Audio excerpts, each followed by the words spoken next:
පරයින්ට කියන්නේ පරයින්ට එක මගේ රට යකෝ උපන්නොත් මැරෙනවා හරි වට කරලා ගහනවා ජංගි සුදා හැම තිස්සම කියන යන්න එපා පාන්සල උදව් කරන්න එපා කණ්ඩ දෙන්න එපා එලවපල්ලා සිවුරෙන් එලවපල්ලා දැන් තව ගෝතෙක් එකතු වෙලා පිස්සෙක් ඥානසාර හරිද වටෙන්ම මුං ගහනවා එහෙම ගහනකොට වෙන්න රත්තරන් මිනිස්සෙක් ආසියානු මානව හිමිකම් ජාලේ නිර්මාතෘවරයා බය නැතුව කොන්ද පණ ඇති මිනිහෙක් දිමුතු බාලසූරිය හරි අණ්ඩායමත් එක්ක ඇවිල්ලා අද ලෝක කාන්තා දිනයේ දවසේ ගැබිනි අම්මලාට දුප්පත් අහිංසක කාන්තාවන්ට අහිංසක දරුවන්ට වියලි සලාක සල්ලි බෙදුවා.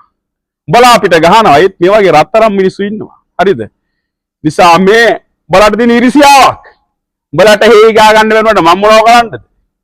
හරිද? අපිව අම්මලා තාත්තලා දෙමපුව හරියට ජාතක කරලා තියෙනවා. ඒකයි මේ සිංහ ගතිය තියෙන්නේ. ඕන්නයන්ට නපුංසක යන ප්‍රශ්නයක්. මහත්තයා ඔබතුමාට ගොඩක්ම ස්තුතියි. ඔබතුමාගේ කණ්ඩායමට බොහොම ස්තුතියි. හොඳ පණ ඇතුව මගේ ළඟට ඇවිල්ලා උදව් කරා.